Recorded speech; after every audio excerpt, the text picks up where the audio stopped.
febrero de 1565. Aquí tenía la casa un hacendado español que había entrado con Jiménez de Quesada en la conquista. Era el capitán del ejército, se llamaba Lope de Céspedes. Este hombre tenía aquí su casa y dice la historia que la noche de febrero de 1565 cae un rayo, el primer rayo que se tiene constancia, obviamente, de la época civilizada. Antes habían caído muchos más rayos, pero sí. El primer rayo, digamos, constatado es que cae acá, le quema la casa, ellos se salvan. Muere su criada, que se llamaba Cornelia, incluso aparece en la historia, y como agradecimiento por haberse salvado, pues deciden construir una ermita pequeña, era pequeña, a Santa Bárbara, que es la patrona de las tempestades, para que proteja todo el Nuevo Mundo de ese momento en adelante contra las tempestades y los rayos. Esa parte duró muy poquitos años porque era una ermita muy pequeña de paja.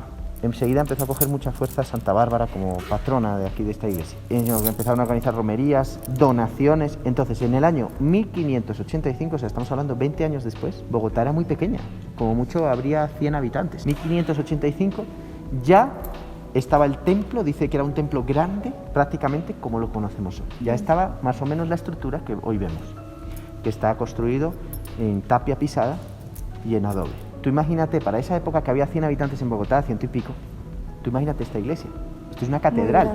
Como edificio eclesiástico, algunos datan que esta es la más antigua que existe actualmente. Porque la catedral, que fue previamente, se cayó en un terremoto, otra se quemó. Esta es la cuarta catedral que hay, ¿no?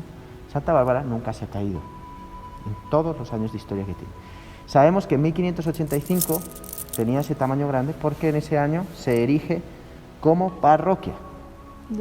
¿Qué quiere decir parroquia? Que tiene libros de bautismo, matrimonio, defunción de esa época. Solo había 3 parroquias en ese momento: la catedral, Santa Bárbara por el sur de Bogotá y por el norte Las Nieves. Fue una época, una capilla doctrinera. De hecho, en la sacristía dice la historia que daban clases a los curas que venían de España para ser doctrineros, les daban clase de chibcha y de muisca. Sí. Para que ellos pudieran evangelizar a los indios en su propio idioma. Entonces esos indios venían acá, junto con los feligreses, los pocos que vivirían por acá. Ese es un poquito el inicio. Se hacía un proceso de evangelización que culminaba con el bautismo. Como agradecimiento por recibir ese bautismo de manos de la iglesia, pintaron toda la iglesia con pintura mural, que es lo que vemos en esta, sobre todo en esta parte que se ha destacado, esa bóveda, podemos decir que es, yo le digo que es la Capilla Sixtina indígena. ¿Por qué decidieron colocar vitrales en ese espacio? ¿Qué había antes y por qué en ese espacio no había nada. En ese espacio, estaba la pila bautismal.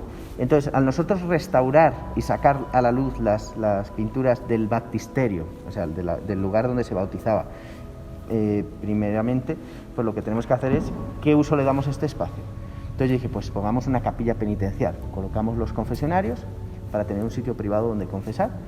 Entonces colocamos ese tapete azul bonito que significa el cielo, ¿no? Cuando uno se confiesa, experimenta la felicidad y la alegría del cielo. Y entonces quisimos poner unos vitrales coloridos, que confesarse no sea ese lugar oscuro, horroroso, sino que sea un lugar bonito, alegre y bello. Entonces por eso pusimos esos vitrales. Yo busqué unos vitrales así bonitos, así como medio abstractillos y que me gustaban. Y dije, pongamos esto. Y ya los mandamos a hacer y los pusimos.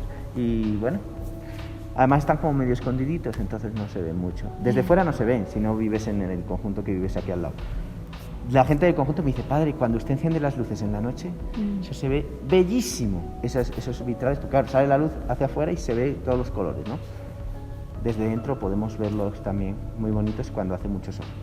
¿Qué pieza patrimonial es la más importante de esta iglesia? Yo pienso que la pieza que tenemos aquí más valiosa es el retablo, el altar mayor, en hojilla de oro, es precioso, no lo tiene ninguna iglesia de acá. San Agustín tiene sus cosas preciosas, sus retablitos bonitos, pero no tiene este retablo tan hermoso. San Agustín, o quien dice San Francisco, cualquiera, este retablo es único en su belleza, en su majestuosidad. Si yo abro las puertitas, ahí se puede exponer el Santísimo, se puede colocar, porque esas puertas se abren, ¿no?